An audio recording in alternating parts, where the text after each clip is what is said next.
My name is Jerry Wendt. I'm a pastor here in Whitewater.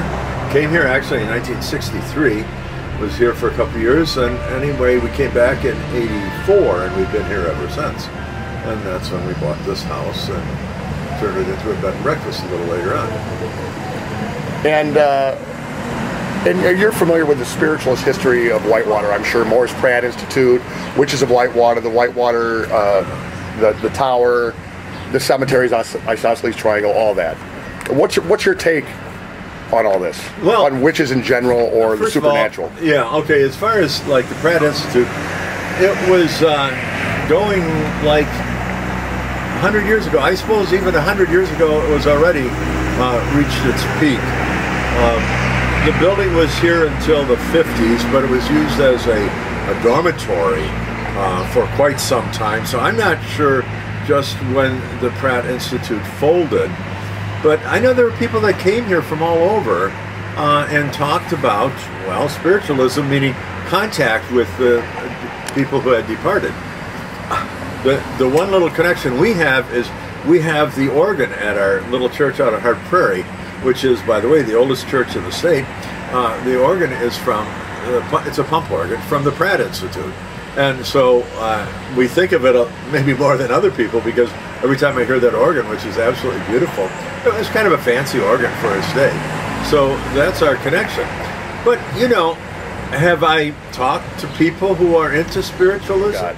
Okay, as a man of God, I haven't seen any recently in the last week or 10 days. I'm talking about witches or ghosts or anything like that.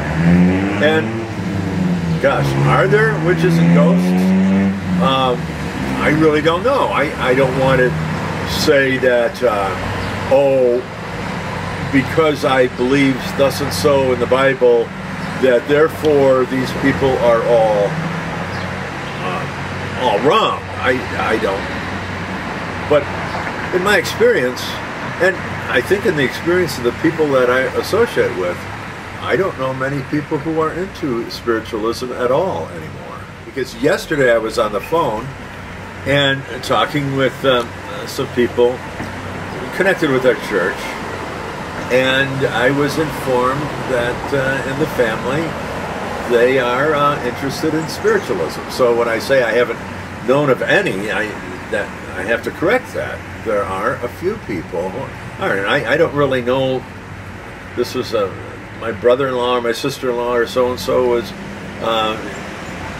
hopefully being in touch with someone who had passed away. I said, well, fine, that's all I know. But does it bother me? No, not a bit. I think, you know, this is America, right? And that means we have 100 different ways that we can think about God or think about the afterlife, or and if some people have inclinations toward communicating with people who have gone before, that's up to them.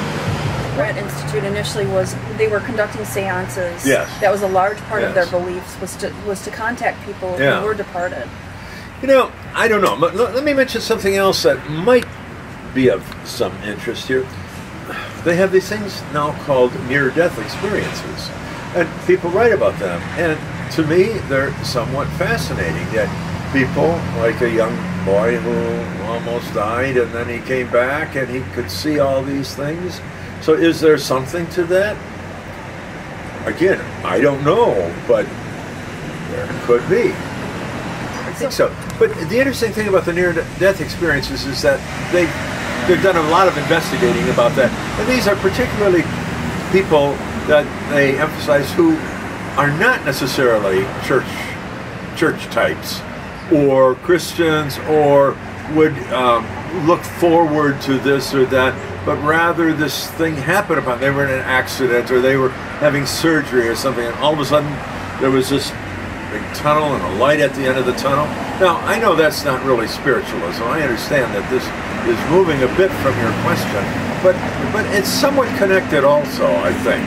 And the whole spiritualist movement that came here from upper New York State, they were looking for answers to those questions. Yes. Same questions that bring people to church. It's all the same. It's a philosophy, and it's that seeking of the answers, the curiosity. Yes.